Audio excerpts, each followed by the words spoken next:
It is a strange and often quiet tragedy when someone finally acquires exactly what they thought they wanted, only to realize it was never what they actually needed. I often think about a story told by Dr. Dan Goodman, an ophthalmologist who performed LASIK eye surgery on a woman who was desperate to live a life without glasses. On the surface, the procedure was a flawless success. A few weeks later, she could see the world with a clarity she hadn't possessed in years. Yet, when she returned for her checkup, she was despondent. She told Dr. Goodman that the surgery had ruined her life. When he pressed her to explain, after all, her vision was now perfect. The truth came out. She had harbored a silent, heavy expectation that once she shed her glasses, her husband would find her more attractive, and her co-workers would finally see her as more intelligent. When the world remained largely the same, and love and respect didn't magically materialize from medical procedure, she was crushed. Dr. Goodman had to tell her the one thing a surgeon never wants to say. He had fixed her eyes, but she had a problem he simply couldn't help her with. This medical heartbreak serves as a profound metaphor for our relationship with wealth. It is astounding to witness someone gain the very success they spent a lifetime chasing, only to realize that happiness is a much more complicated architecture than they first assumed.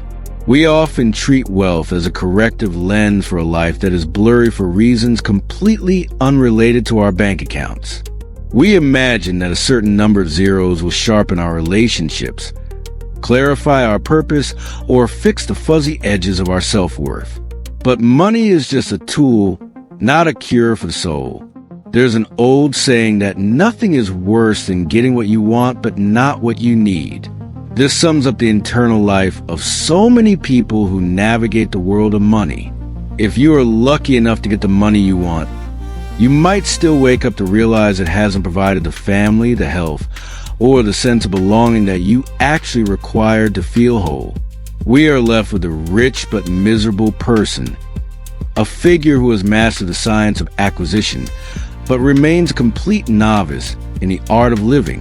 This is a fundamental reframing we must undertake. Money problems are rarely about numbers on a spreadsheet. They are about the stories we tell ourselves about our own identity and worth. Most of us are taught to view finance as a hard science, a world governed by clean formulas and logical conclusions. But in the real world, money is an art.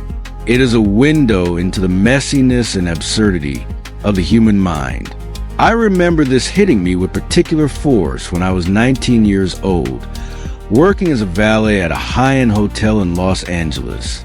We were hosting an invite-only furniture show for the city's elite, and I overheard a man bragging to his friend about spending $21,000 on an armchair. To a college student, that amount was inconceivable. It was half of an average household's annual income for a single piece of furniture. When the man saw the bewildered expressions on our faces, he just shrugged and said, "Boys, I know, it's crazy, but when you have money, this is what you're supposed to do." That phrase, "supposed to do," stayed with me for years. It suggested that he wasn't buying a chair because he loved its design or its comfort. He was blindly pursuing a script written by a society he felt beholden to. He was paying a social debt he didn't even know he had signed up for. This is the trap of supposed to. Most people see spending as a choice of utility. You buy a chair to sit in it. But for this man, the chair was a benchmark, a tax paid to maintain his membership in a specific social class. We spend our lives grinding through careers to buy things we don't even like, simply to tell people we have them. We mistake the ability to acquire money for the wisdom of knowing how to use it. As I watched those wealthy individuals move through the hotel, I realized that while they were very good at making money, their ability to turn that money into a meaningfully better life was rocky at best. They were chasing wealth without knowing why, driven by a primal urge of more that left them remarkably poor in spirit. Why do we feel so beholden to these invisible dictators of our spending? To answer that, we have to look much deeper into the hidden stories behind every dollar we spend. There is a fundamental truth that stabilizes my view of the world. All behavior makes sense with enough information. When we see someone spending money in a way that seems crazy, it is usually because they have a different history than we do. My brother-in-law, a social worker who deals with children in the foster care system, sees this every day. People often criticize these kids for their poor behavior. They skip class, they get into fights, and they seemingly can't focus on their future. But once you understand the uncertainty and lack of security they deal with at home, their behavior begins to make sense. They are in constant survival mode. Tom Gaynor, the CEO of Markel, once told a story about his daughter, a public defense lawyer, that illustrates this perfectly. She had a client who walked into a restaurant, ordered a full meal, ate it, and then tried to pay with literal Monopoly money. When Tom asked if the man was stupid or playing a joke, his daughter corrected him. She said, "Daddy, he was poor and he was hungry. My clients are Zen masters of the right now. There is no past. There is no future. He was just hungry." When you live in a world where the next meal isn't guaranteed, the future is a luxury you cannot afford to contemplate. This survival lens changes how we view risk and policy. Consider a 2019 survey by the Cato Institute regarding drug legalization. It found that over 60% of Americans with at least a bachelor's degree were in favor of legalizing drugs, while less than half of Americans without a college degree thought it was a good idea. To the well-heeled student at an elite university, drugs might be a recreational experiment, a weekend diversion with a safety net. But to a kid from a dysfunctional home, that first hit is often a one-way ticket to self-destruction. The survival lens isn't a lack of intelligence. It is a rational response to a lack of security. This emotional wounding often follows us even after we become successful. Tiffany Aliche, a brilliant financial educator, speaks of post-traumatic growth syndrome. Even after achieving wealth, the fear of the dollar years remains so strong that it becomes difficult to spend a single dollar without feeling the ghost of poverty at the door. We see this in the history of the Roaring '20s as well. Syndicated columnist Robert Quillen noted in 1928 that the more you were snubbed while poor, the more you enjoyed displaying wealth. The wild, unsustainable spending of that era wasn't a logical choice. It was a form of revenge. It was a way of righting a wrong, of healing an emotional wound by showing the world that you could no longer be ignored. This is a junk food of respect. Adam Smith observed back in 1759 that the toil and bustle of this world isn't driven by a need for necessities. It is driven by vanity. We want to be observed, to be attended to, and to be taken notice of with sympathy and approbation. Flashy spending is incredibly effective at getting immediate attention because it is visible and requires no conversation. You see the car, you see the watch, you know the price. But while it is effective in the short term, it is entirely lacking in durability. If I'm impressed with your car today, I might give you a fleeting moment of attention. But tomorrow the shock wears off, and a year from now, I couldn't care less. More importantly, the people whose respect you actually desire, your spouse, your children, your true friends, are the ones who care the least about your stuff. They care about how kind, funny, or helpful you are. When we use material possessions as our primary lever for respect, we are effectively admitting that we have no other way to gain it. A Lamborghini means something very different to an old money heir who feels secure in their status than it does to someone who grew up with nothing and sees that car as the ultimate social trophy. Consensus realities, as it turns out, are mostly the result of geography and personal history. Once we recognize that our spending habits are often just attempts to fill psychological holes, we reach a turning point. We can begin to shift our focus from additive wealth, the constant pursuit of having more, to subtractive wealth, which is the art of wanting less. This shift begins with the exercise of the reverse obituary. If you were to sit down today and write your own obituary, you would find that you naturally prioritize what David Brooks calls eulogy virtues over resume virtues.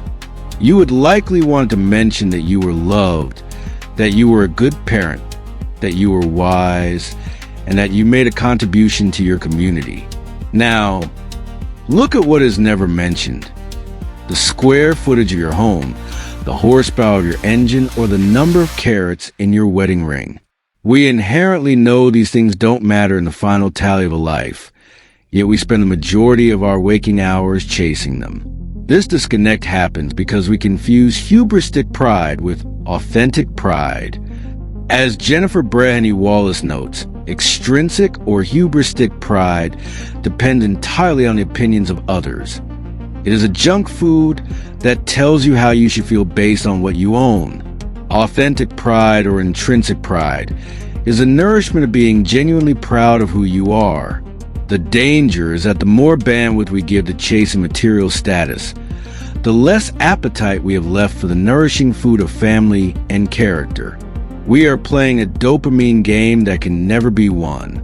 As explained in The Molecule of More, our brains aren't interested in having, they are interested in the anticipation of getting. This is why the goalpost always moves. It's why many gold medalists feel a sense of relief rather than elation when they win. They haven't found happiness.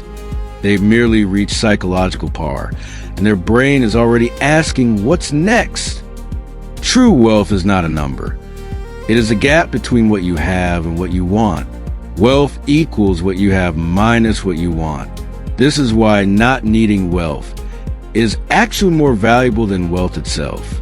If you can master the subtractive side of that equation, you gain an independence that no amount of additive income can provide. How?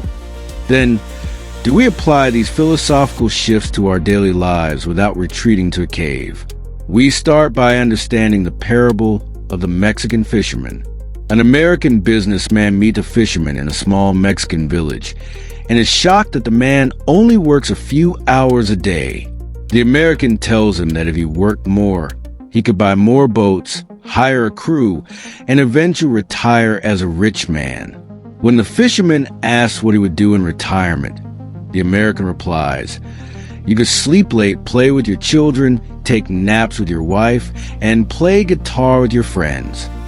The fisherman simply smiles and says, "That is what I'm doing right now." Many of us are already at the finish line, but we are too busy running to notice. A practical way to maintain this perspective is to follow the concept of showing off the inside of your house, not the outside. This is about signaling. If you have success, share the comfort and joy of it with those whose respect you actually desire, the people who sit at your table. Let them enjoy the inside. But realize that displaying your success to the outside, to strangers, is more likely to stir up envy than admiration. As Ben Franklin used to say, people will admire you more if they aren't jealous of you. When admiration turns to envy, you lose the support of those around you, and your mistakes are judged far more harshly. We must also learn to identify our own chardon.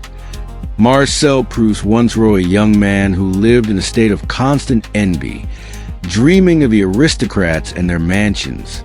Proust told him to look at the paintings of Jean Simeon Chardin, who painted simple domestic scenes, a kitchen table, a loaf of bread, a quiet animal. The goal was to learn that the life already in front of you, the inside of your own life, is as grand and beautiful as any aristocratic dream. This is the ultimate synthesis. The Chardin painting represents the beauty of the domestic and the simple, which is exactly what we should be showing off to ourselves. Spending should be a tool for independence, a way to buy back your time, so you can appreciate the life you already have. You don't have to live like a monk. You just have to ensure that money serves you, rather than you becoming a slave to the appeal of wealth. The dopamine train stops at the station contentment when you realize you have enough. Iris Murdoch once brilliantly framed the curse of our lack of appreciation by saying that people from a planet without flowers would think we must be mad with joy the whole time to have such things about us. Yet, we walk past the flowers every day to check our bank balances. As we look toward the end of the journey, we must ask ourselves what the ultimate test of a successful life really is. Warren Buffett, a man who could write a check for almost anything on earth, has provided the most enduring answer. He says that when you get to this age, you measure your success by how many of the people you want to have love you actually do love you. Love is the one thing money cannot buy. You can buy testimonial dinners, you can buy pamphlets that say how wonderful you are, and you can buy respect that is as thin as a designer suit. But the only way to be loved is to be lovable. It is a frustrating reality for the very rich, who would like to think they could just write a check for $1 million worth of affection. The simple life, as William Dawson wrote in 1907, is not about the absence of luxury. It is about the presence of choice. It is about making a life rather than just a living. Only a fool would sacrifice his actual life for the endless pursuit of an imaginarily better one. Wealth without independence is just a unique form of poverty. It is a life where money never leaves your mind, becoming an obsession that controls your sanity and your relationships. We must strive to be like Dawson's jubilant country dwellers, people who might have luxuries but are never held captive by them. Remember the woman who had the LASIK surgery? Her tragedy was that she expected an external procedure to fix an internal void. We do the same with money every single day. We buy the supposed chair, we chase the junk food of stranger admiration, and we gasp for status like someone surfacing for air. But the peace we are looking for is found in the gap where our expectations meet our circumstances. If you can learn to want less, you've already won a game that most people will play until their final breath. The best thing money can buy is the independence to stop thinking about money, allow you to finally turn your attention to the people and the moments that will actually make it into your obituary. Don't spend your entire life trying to fix your soul with a spreadsheet. Realize you might already have enough. Start making a life today.